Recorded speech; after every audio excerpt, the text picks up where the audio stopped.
Hello बच्चों, आज हम करेंगे इस वीडियो में चैप्टर नंबर 7। तो क्लास 6 का मैं करवा रही हूँ आपको। हिंदी का चैप्टर कर रहे हैं, रामायण का। तो मैंने फर्स्ट चैप्टर से लेकर चैप्टर नंबर 7 तक आपको करवा दिया है। तो अब हम कर रहे हैं चैप्टर नंबर 8 करेंगे, ठीक है। सीता की खोज करेंगे। तो अगर आपने फर्स्ट चैप्टर से लेकर चैप्टर नंबर 7 तक नहीं देखा है तो लिंक डिस्क्रिप्शन में है, आप उसको पहले देख लो, ठीक है। और फिर इस वीडियो को देखो, क्योंकि अगर आपने उस वीडियो को नहीं देखा ना तो ये वीडियो आपको बिल्कुल समझ नहीं आएगा, क्योंकि एक दूसरे से ना लिंक है। रामायण का चैप्टर है और रामायण का चैप्टर तो एक स्टोरी तो आपको वैसे पता होगी, लेकिन थोड़ी बहुत नहीं पता है, नहीं होगी, पता होगी, थोड़ी बहुत नहीं पता होगी, तो आप इसमें देखकर अच्छे से आपको पता चल जाएगा, ठीक है। तो फर्स्ट चैप्टर से लेकर चैप्टर नंबर 7 तक पक्का देख लेना।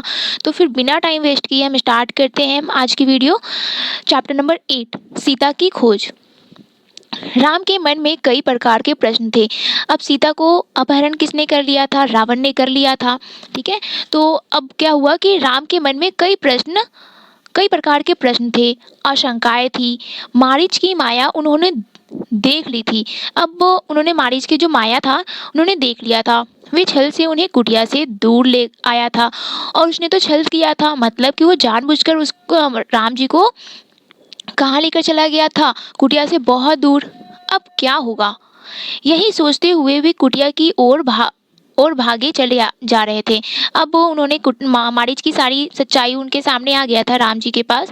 तो अब उन्होंने सोचा कि मारीच ने तो ऐसे मेरे साथ किया, तो अब क्या होगा? तो यही सोच सोच कर क्या कर रहे थे, राम जी भागे भागे कुटिया की तरफ आ रहे थे। और वहां से अब तो लक्ष्मण भी जा चुके थे। लक्ष्मण जी भी, उन्होंने, माता सीता ने कहा था कि अब जाओ, आपके भाई को आपकी ज़रूरत है तो आप वहां से जाओ, क्योंकि वो नहीं जा रहे थे। तो जलीकुटी उन्होंने सुनाया था। अब उन्हें लग रहा था कि इन्हीं की चाल है, इनकी वजह से हुआ है कि भरत और शत्रुघ्न और लक्ष्मण सबके सब मिल बांट कर क्या करेंगे, राजपाट ले लेंगे। यही रास्ते के कांटे हैं, रास्ते को कांटे को दूर कर दे। अब उन्होंने बहुत सारी जलीकुटी उनके जो मन में आया उन्होंने सुनाया। तो लक्ष्मण जी भी जा चुके थे वहां से। वापसी में एक पल भी विलंब नहीं करना चाहते थे। अब राम जी जो थे वो एक पल के लिए भी ना कहीं पे ठहरना नहीं चाह रहे थे। वो बिल्कुल लेट नहीं होना चाहते थे। वो चाहते थे मैं जल्दी से जल्दी कुटिया पे पहुंच जाऊं। लक्ष्मण को वे कुटी पर छोड़ आए थे। लक्ष्मण को तो उन्होंने छोड़ा था, लक्ष्मण जी को वहां पे कुटी पे छोड़ा था। उन्होंने बोला था कि तुम ठहरो, मैं जा रहा हूँ, जब तक मैं नहीं आता तब तक तुम नहीं, मतलब कहीं पे भी मत जाना। लेकिन वहां से लक्ष्मण जी भी जा चुके थे सीता की रखवाली के लिए। अच्छा हो कि लक्ष्मण वहीं हो, मारीच की मायावी आवाज उन तक ना पहुंची हो। अब वो सोच रहे हैं कि मैंने लक्ष्मण को तो वहां पे छोड़ा था, लेकिन अब क्या, जो मारीच ने जैसी आवाज निकाली वो माँ लक्ष्मण जी और माता सीता के पास ना पहुंची हो, तब तो कोई प्रॉब्लम नहीं हुई होगी। अगर पहुंच गई होगी तो क्या पता कोई प्रॉब्लम हो गई हो। तो वो यही प्रे कर रहे थे कि उनकी उनके तक आवाज ही ना पहुंची हो। ये मारीच की मायावी आवाज उन तक ना पहुंची हो। राम ने सोचा, सीता अकेली रही तो राक्षस उन्हें मार डालेंगे, खा जाएंगे। अब राम ये सोच रहे हैं कि अगर माता सीता अकेली रह गई अपनी कुटिया पे, ना लक्ष्मण जी हैं ना राम जी हैं, तो राक्षस क्या करेंगे, उन्हें अकेला देखकर मार डालेंगे और खा जाएंगे। तभी उन्होंने पगडंडी से लक्ष्मण को आते देखा। अब उन्होंने देखा कि पगडंडी की तरफ से क्या कर रहे थे, वो लक्ष्मण जी भी उधर आ रहे थे। वही हुआ जिसको राम को डर था। अब राम जो सोच रहे थे कि अगर उनके पास आवाज नहीं गई होगी तो वो कोई प्रॉब्लम ही नहीं हुआ होगा।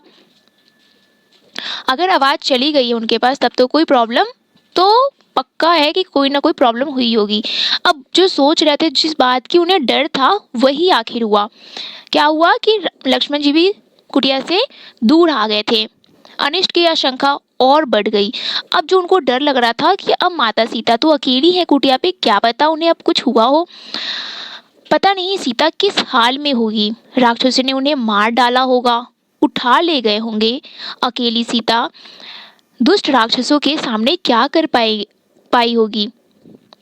अब वो सोचने लग गए कि क्या पता लक्ष्मण भी मेरे पास है, मैं भी यही हूँ, और फिर क्या कर, अब कोई भी राक्षस आया होगा, अकेली देखा होगा कि अकेली स्त्री है, अब उसको क्या करता हूँ कि उसको उठा ले जाता हूँ, नहीं तो खा जाता हूँ, कुछ ना कुछ ऐसी, मतलब उस माता सीता को दुर्घटना, मतलब कुछ ना कुछ कष्ट पहुंचाएंगे ये राक्षस। अब जो वो सोच रहे थे आखिर वही हुआ था, क्योंकि रावण आया और रावण क्या किया, माता सीता को उठाकर लंका लेकर जा चुका है। लंका नहीं, अशोक वाटिका में बैठी हुई है अभी वो। लंका पास में ही है, मतलब उसके आसपास ही था, क्योंकि वो अपनी महल में नहीं लेकर गया था, वो वाटिका में रखा था। कुटी छोड़कर आने पर वे लक्ष्मण से क्रुद्ध थे। मतलब कुटी छोड़कर जब देखा कि लक्ष्मण जी भी आ रहे हैं तो वो बहुत ही ज्यादा गुस्सा हो गए उन पे। उन्होंने क्रोध पर नियंत्रण रखा और अपने गुस्से पर क्या कर अपने गुस्से को कंट्रोल किया, कंट्रोल रखा। लक्ष्मण का बायां हाथ जोर से पकड़ लिया और लक्ष्मण का जो लेफ्ट हैंड था उन्होंने बहुत तेज पकड़ लिया। डर ने दोनों भाइयों को घेर लिया था। अब दोनों के दोनों भाई क्या हो गए थे, डर रहे थे कि क्या पता अब क्या हुआ होगा माता सीता के साथ। देवी सीता ने मुझे विवश कर दिया था भ्राते। अब लक्ष्मण जी बोल रहे हैं कि भ्राता मैं खुद नहीं आ रहा था, उन्होंने क्या किया था, माता सीता ने मुझे इतना जली कुटी सुनाई थी कि मैं विवश हो गया था वहां से आने पे। उनके कटु वचन में सहन नहीं कर सका, कटाक्ष और उलाहना नहीं सुन सका। मतलब वो बहुत ही कड़वी कड़वी बातें कह रही थी कि तुम अपने भाई के बारे में अच्छा नहीं सोचते, तुम ये नहीं करते, वो नहीं करते, तो तुम मतलब कि मैं वहां से मजबूर होकर वहां से उठकर आ गया। मैं जानता था कि आप सकुशल होंगे, आपकी सुरक्षा को लेकर मन में कोई संदेह नहीं था।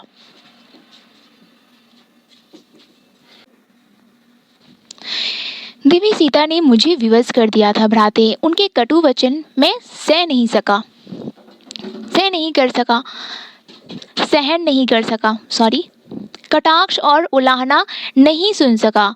मैं जानता था कि आप सकुशल होंगे, आपकी सुरक्षा को लेकर मन में कोई संदेह नहीं था। तब भी मुझे कुटिया छोड़कर मुझे आना पड़ा। लक्ष्मण ने कहा। अब वो मतलब कि पक्का उन्हें पता था कि राम जी को कुछ भी नहीं हुआ है, वो बिल्कुल सुरक्षित हैं।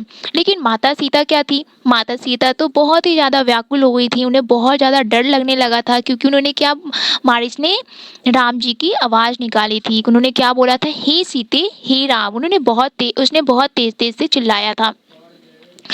तब तक क्या हुआ कि उन्होंने मतलब वो लक्ष्मण जी वहां से जा चुके थे। उन्होंने सुना, राम लक्ष्मण जी ने और माता सीता ने, तो उन्होंने जली कुटी सुनाई और फिर लक्ष्मण जी वहां से जा चुके थे। ये तुमने अच्छा नहीं किया, ये राम जी कह रहे हैं, तुमने अच्छा नहीं किया, तुम्हें मेरी आज्ञा का उल्लंघन नहीं करना चाहिए था।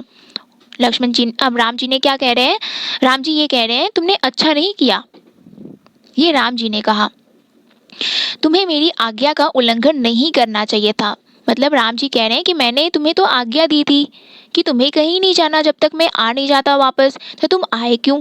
माता सीता ने सुनाया होगा जलीकुटी, लेकिन तुम फिर भी क्यों आए, उनकी जलीकुटी सुनकर वहां पे रह लेते।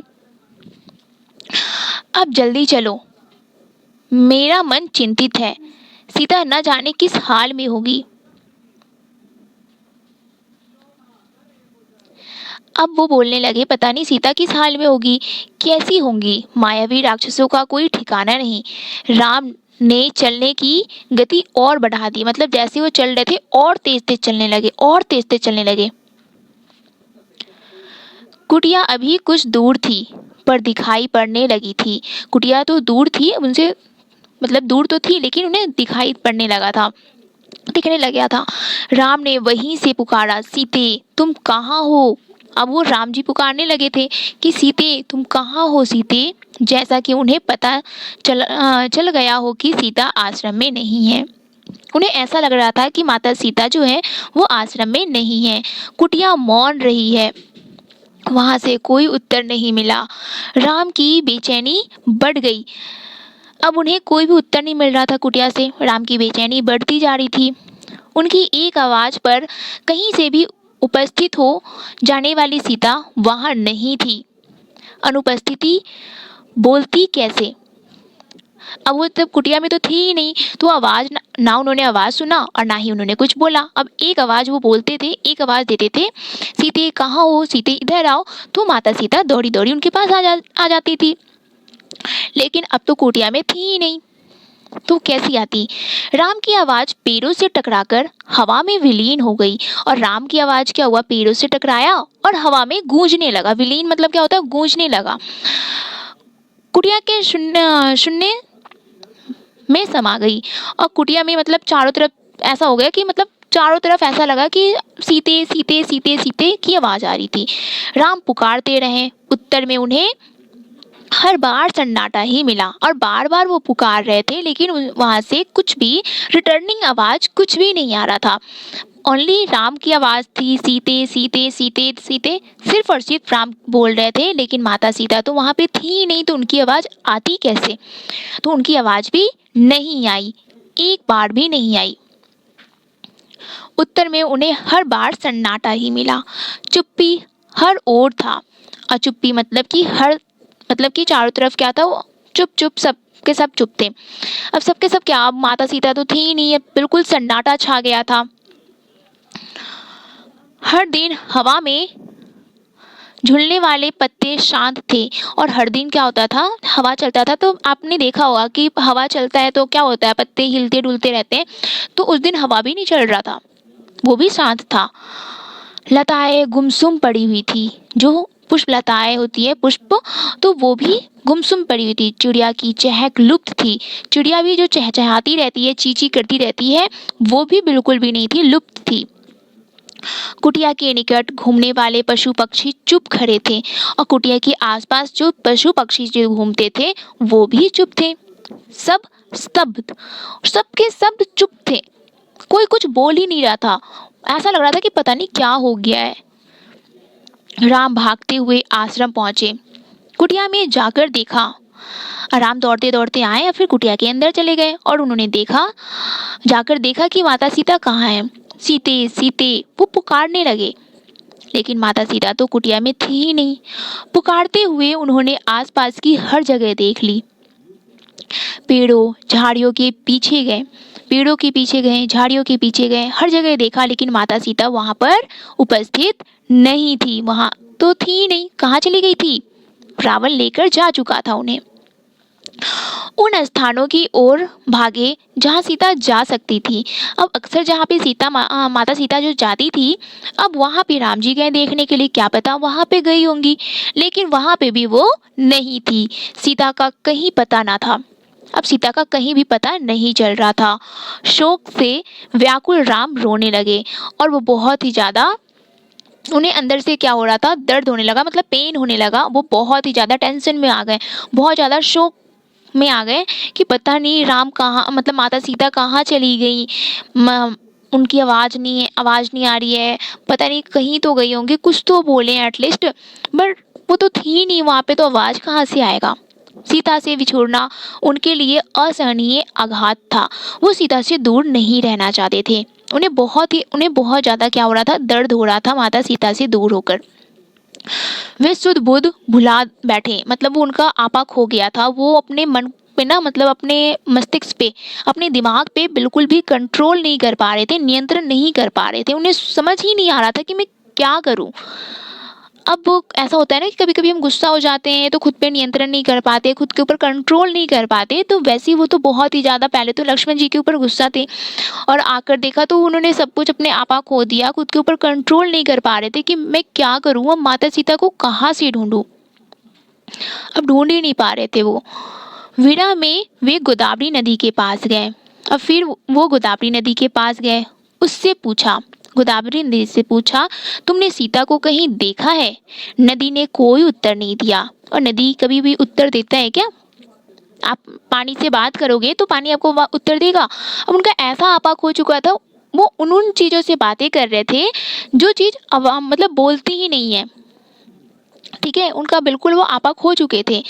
गोदावरी नदी के पास गए और गोदावरी नदी से पूछ रहे हैं, तुमने सीता को कहीं देखा है? नदी ने कोई उत्तर नहीं दिया। वे पंचवटी के एक एक वृक्ष के पास गए। अब पंचवटी में जितने भी वृक्ष थे उनके एक एक सबके पास गए, उनसे भी पूछा, सबसे पूछा, कोई सीता का पता बता दे। हाथी के पास गए, शेर से पूछा, फूलों के पास रुके, चट्टानों पत्थरों से प्रश्न किया, मतलब वो सबसे प्रश्न कर रहे हैं, ऐसी ऐसी चीज़ों से प्रश्न कर रहे हैं जो चीज़ तो बोलता ही नहीं है पहले से, ठीक है। कुछ तो निर्जीव चीज़ें हैं, नॉन लिविंग थिंग्स है, और कुछ जीवित तो चीज़ें हैं लेकिन अब शेर क्या जवाब देगा? ये बोलेगा कि मैंने माता सीता को देखा है, रावण लेकर गया है। वो भी नहीं बोल पाया। वो तो मतलब प्राणी तो नहीं है, मतलब जानवर ही है, वो तो लिविंग थिंग्स है। लेकिन वो क्या जवाब देगा? उसने कुछ नहीं बोला। मतलब वो सबसे पूछ रहे थे जो बोलता नहीं है, ठीक है, सबसे पूछते जा रहे थे। मतलब अपने दिमाग पर ना, अपने मन के ऊपर उनकी कंट्रोल पावर वो खो चुके थे उस टाइम के लिए। शोक, संतप्त राम भूल गए कि चट्टानें नहीं बोलती। अब वो सब कुछ भूल चुके थे कि मैं जिससे पूछ रहा हूँ क्या वो बोलती भी है या नहीं बोलती। पेड़ पौधे बात नहीं करते, तो पेड़ पौधे बात भी नहीं करते। ऑब्वियस सी बात है, रियल लाइफ में आपने कभी कभी भी देखा है क्या पेड़ पौधों को बातें करने के लिए? लिविंग थिंग्स में आ जाती है वो, लेकिन पेड़ पौधे कभी भी बातें नहीं करती। उनकी भाषा मौन है, ठीक है, उनकी भाषा क्या है? मौन है। उनके उत्तर भी मौन ही है। अगर उन्हें पता भी होगा ना तो वो ऐसे जवाब देंगे कि आपको पता ही नहीं चलेगा, ठीक है।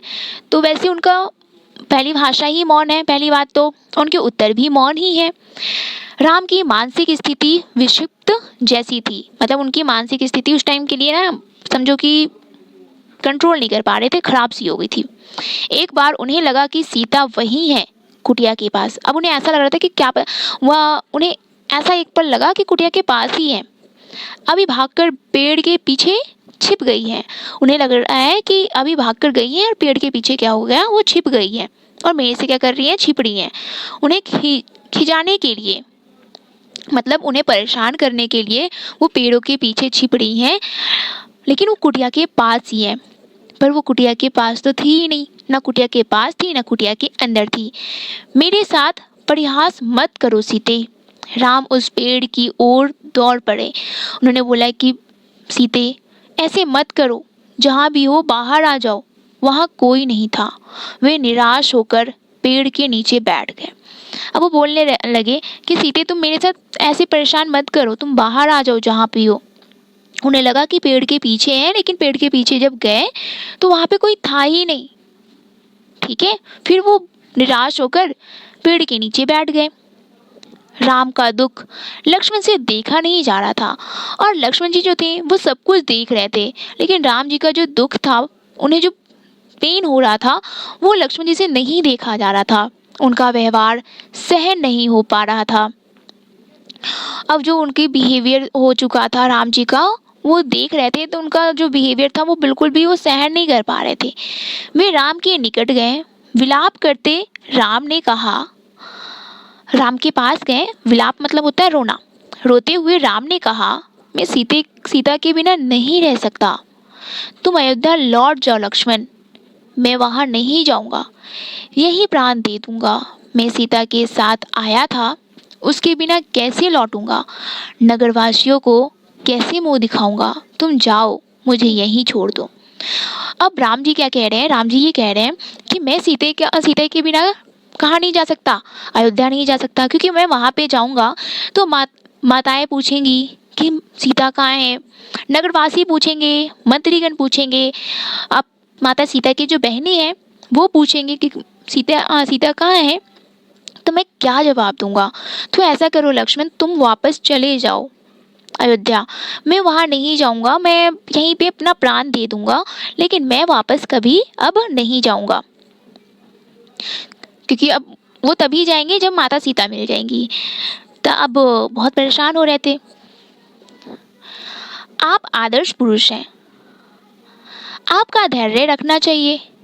अब लक्ष्मण जी क्या कह रहे हैं, आप तो आदर्श पुरुष हैं, आपको धैर्य रखना चाहिए, इस तरह दुख से कातर नहीं होना चाहिए। हम मिलकर सीता की खोज करेंगे, वे जहाँ भी होंगी हम उन्हें ढूंढ निकालेंगे।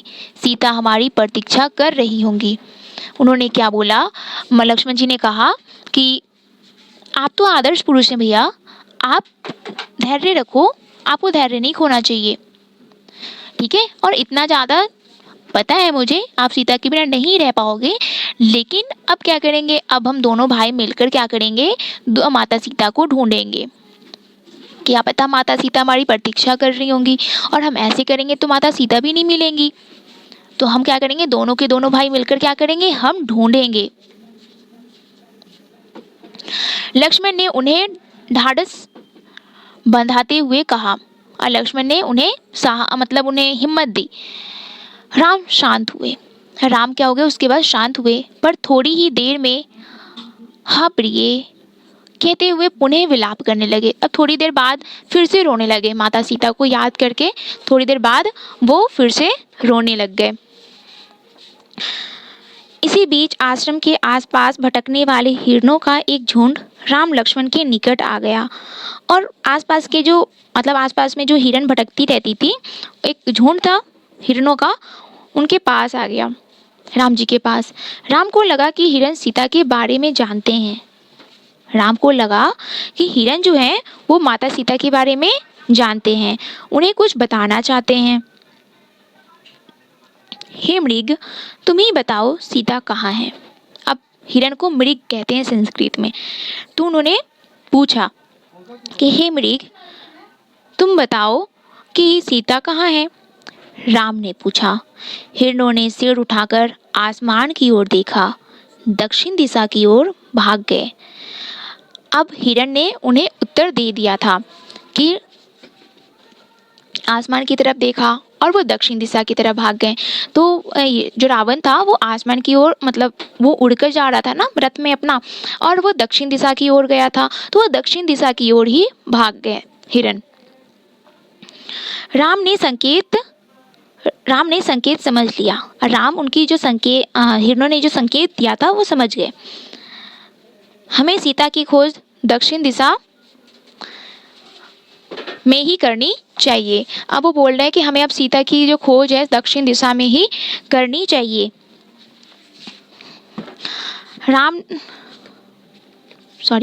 उन्होंने लक्ष्मण से कहा, हिरण उसी ओर गए हैं। अब उन्होंने लक्ष्मण को कहा कि हिरण जो हैं वो दक्षिण दिशा की ओर गए हैं, तो चलो हम दक्षिण दिशा की ओर माता सीता को ढूंढते हैं।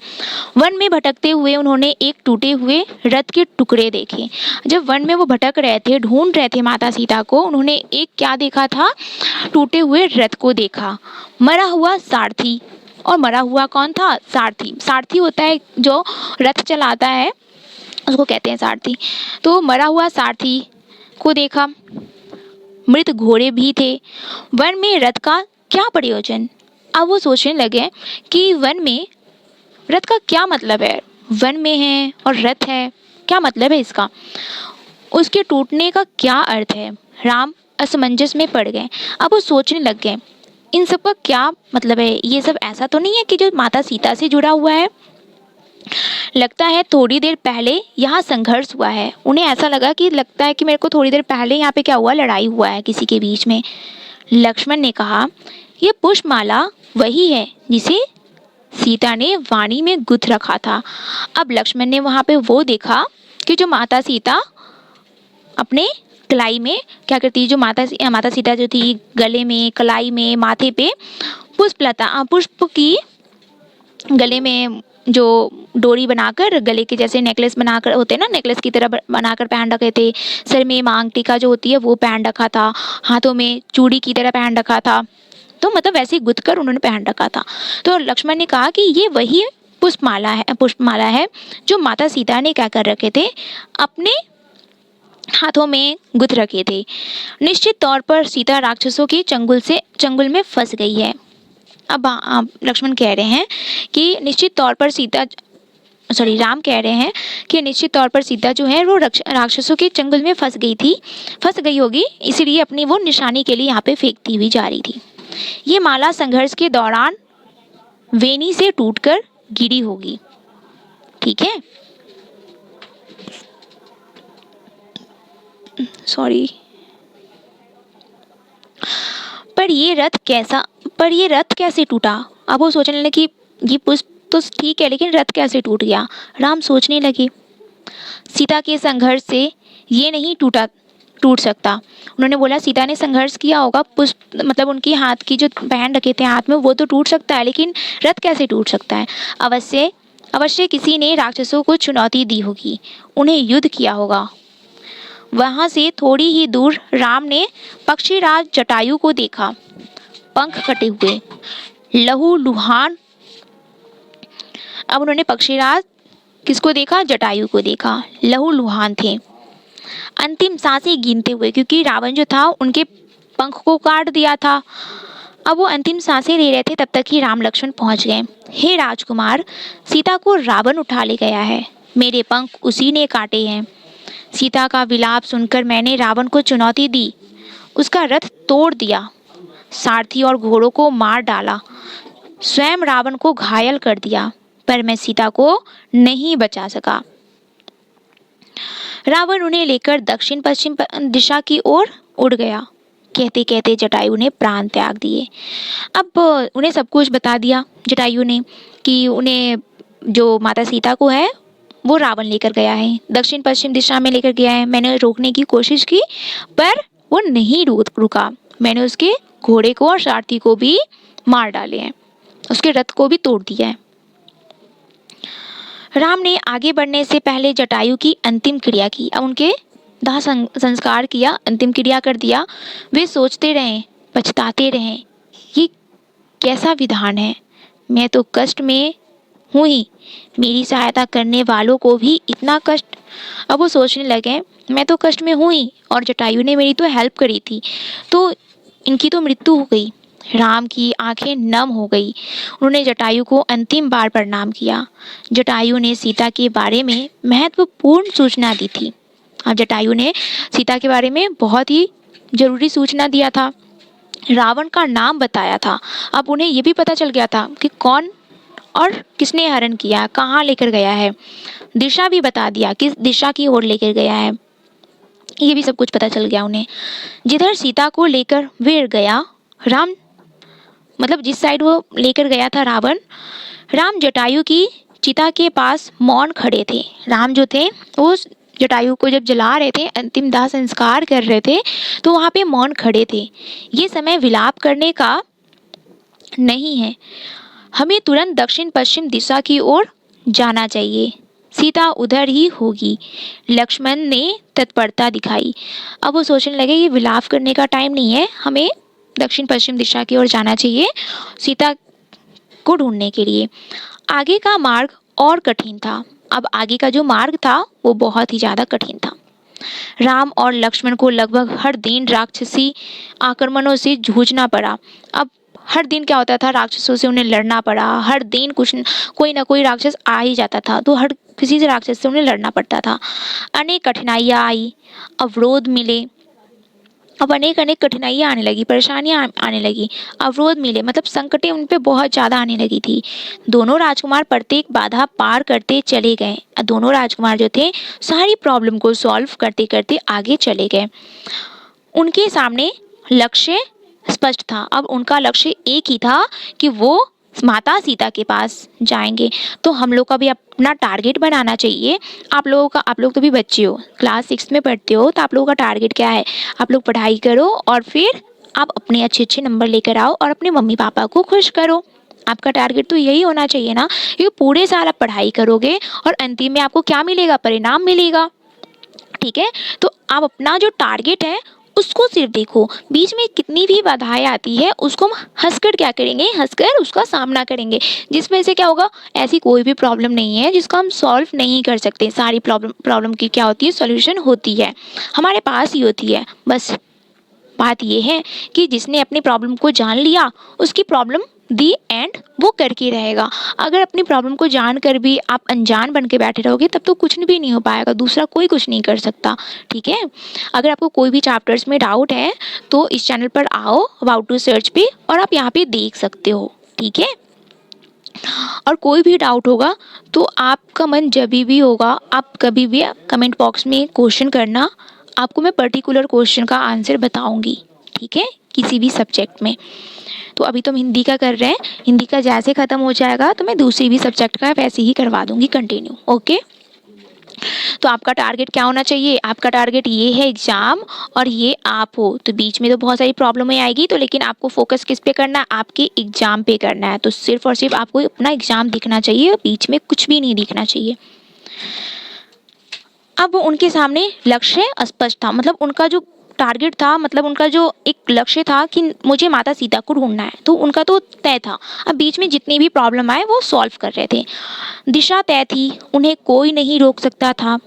वन मार्ग जितना कठिन होता गया, उनकी दृढ़ता बढ़ती गई। मतलब जैसे जैसे वो आगे बढ़ते गए, उनको और भी प्रॉब्लम सामने आई, लेकिन वो अपनी प्रॉब्लम को दूर करते चले गए, आगे बढ़ते चले गए।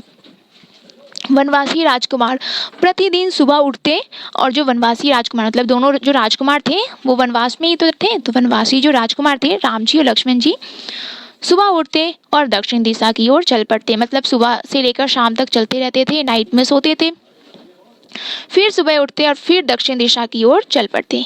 एक दिन यात्रा के प्रारंभ में ही एक विशालकाय राक्षस ने उन पर आक्रमण कर दिया। अब एक दिन क्या हुआ कि जैसे सुबह हुई और वो उन्होंने अपना यात्रा शुरू ही किया, तो प्रारंभ ही किया था, तो एक बहुत ही बड़ा राक्षस उनके सामने आकर खड़ा हो गया। उसका नाम कम्बद था। कम्बंद था।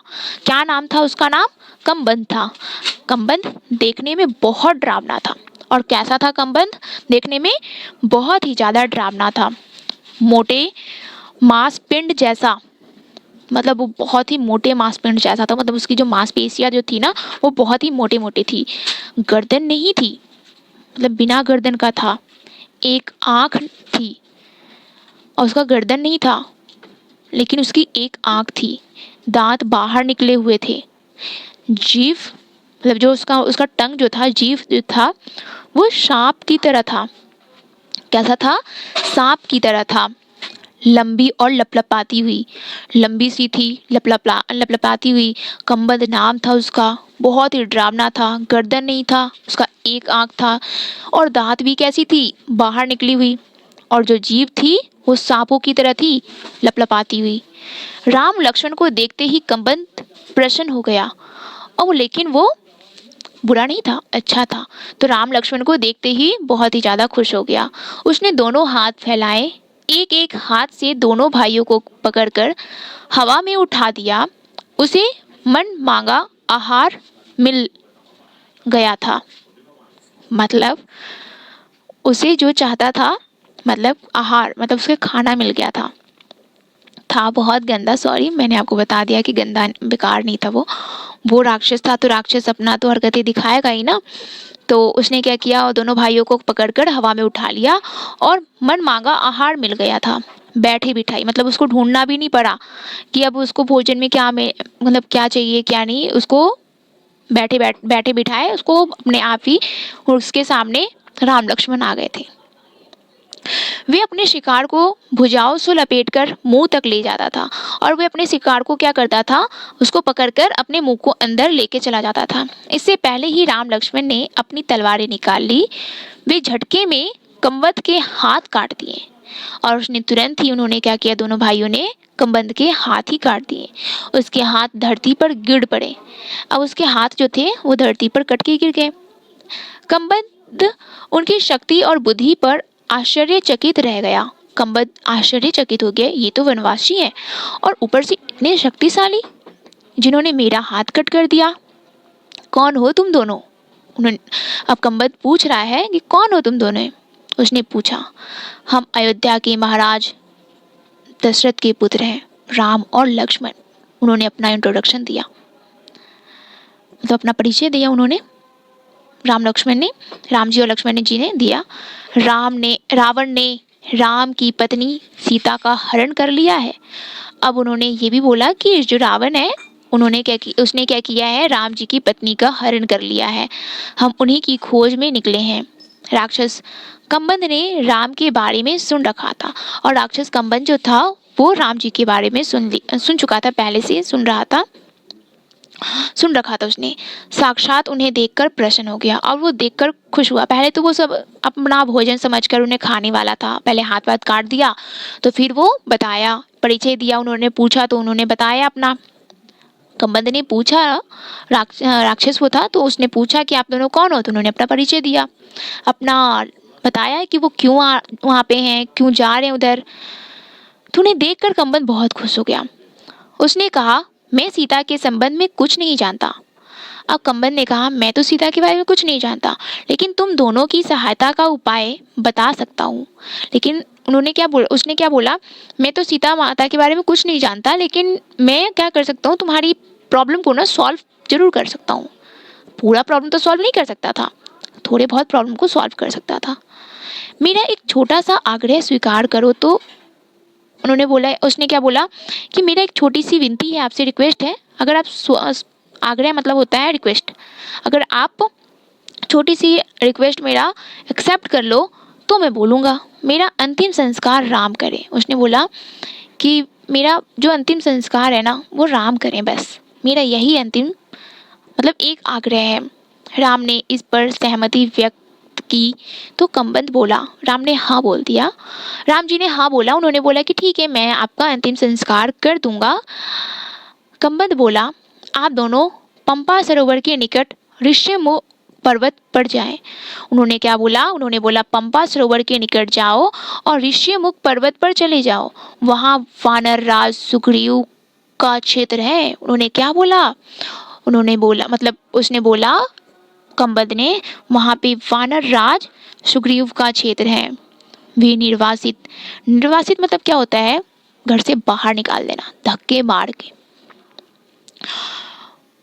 वे निर्वासित जीवन व्यतीत कर रहे हैं, मतलब सुग्रीव को निकाल दिया गया है अपना राजमहल से। सुग्रीव से मदद का आग्रह कीजिए। आप सुग्रीव से क्या कीजिए, मदद का विनती कीजिए। उनके पास बहुत बड़ी वानर सेना है।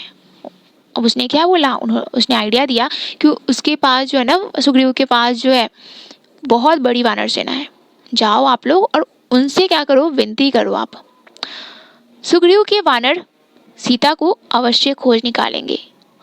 अब उसने बोला कि सुग्रीव के वानर जो हैं वो माता सीता को अवश्य ढूंढ निकालेंगे। कंबद की सांसें टूटने लगी थी, उसका अंत निकट था। राम और लक्ष्मण को अब वो क्या हुआ, अब कंबद मरने वाला था, अंतिम सांसें ले रहा था, उसकी सांस जो थी वो टूटने लगी थी। राम और लक्ष्मण को, देखो ये कंबद है, ठीक है, देख सकते हो आप, इसका आँख नहीं है, गर्दन तो वैसे दिखाई नहीं दे रहा, लेकिन एक आँख नहीं है, तो हाथ पर काट दिया था।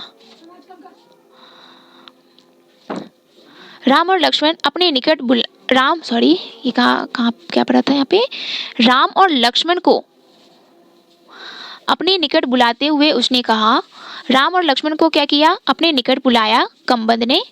पंपा सरोवर के पास मतंग ऋषि का आश्रम है। उसने बोला कि पंपा नदी के पास क्या है, मतंग ऋषि का आश्रम है, वहीं उनकी शिष्या शबरी रहती है। उन्होंने बोला क्या, मतंग ऋषि के पास एक आश्रम है, उनकी बहुत बड़ी भक्त है, शिष्या है जो शबरी रहती है वहाँ पे। आगे जाने से पूर्व मतलब आगे जाने से पहले अब क्या करना, शबरी से अवश्य मिल ले। कंबद ने ये बताया कि मतंग ऋषि का आश्रम में आपकी एक शिष्य रहती है। राम जी को बोल रहे थे कि और उनसे आगे बढ़ने से पहले आप शबरी से जरूर मिल लेना। ये बोलते बोलते कंबद ने प्राण त्याग दिए। ये बोलते बोलते क्या हुआ, कंबद मर गया। राम ने अपना वचन पूरा करते हुए उसका अंतिम संस्कार किया और पंपा सर की ओर चल पड़े। कंबद की बातों से राम को बहुत ढाढ़स हुआ। कंबद ने जो बताया था उससे उन्हें बहुत शक्ति मिली, मतलब उन्हें लगा कि अब तो माता सीता को मतलब सीता को ढूंढ ही लूंगा। सीता तक पहुंचने की आशा बलवती हुई। राम और सुग्रीव की क्षमता और उनकी वानर सेना की शक्ति का पता था। राम और सुग्रीव की क्षमता और वानर सेना की जो शक्ति थी वो पता था उन्हें। वे जल्दी सुग्रीव तक पहुंचना चाहते थे। अब वो जल्दी क्या सुग्रीव के पास जाना चाहते थे। ऋष्यमुख पर्वत का रास्ता पंपा सरोवर होकर जाता था। जो ऋष्यमुख पर्वत जो था वो पंपा सरोवर से होकर ही जाता था, ठीक है। पंपा सर का प्राकृतिक सौंदर्य अद्भुत था। मतंग ऋषि का आश्रम उसी सरोवर के किनारे था, लता कोन से घिरा हुआ, मतलब बहुत सारी पुष्प थी लता कुंज से घिरा हुआ सरोवर का पानी मीठा था। सरोवर का जो पानी था सरोवर का वो बहुत मीठा था। शबरी की कुटिया आश्रम में ही थी। अब शबरी की कुटिया आश्रम में ही थी और जो शबरी थी उनकी कुटिया कहाँ थी? आश्रम में ही थी। वे ऋषि की शिष्य थी। अब मतंग ऋषि की शिष्या थी वो ऋषि की शिष्या थी। उसकी आयु बहुत हो गई थी, वो बहुत बूढ़ी हो गई थी शबरी, बहुत ही ज़्यादा बूढ़ी। जर जर जर जर काया मतलब वो बहुत बूढ़ी हो गई थी। लेकिन आंखें, एक मिनट बच्चों,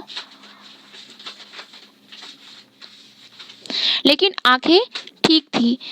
अब बूढ़ी तो हो गई थी लेकिन उनकी आंखें बिल्कुल ठीक थी। हर पल राम की प्रतीक्षा में खुली हुई और वो हर पल उन्हें ऐसा लगता था कि कभी ना कभी राम तो जरूर ही आएंगे। हर पल वो राम के रास्ता निहारती रहती थी।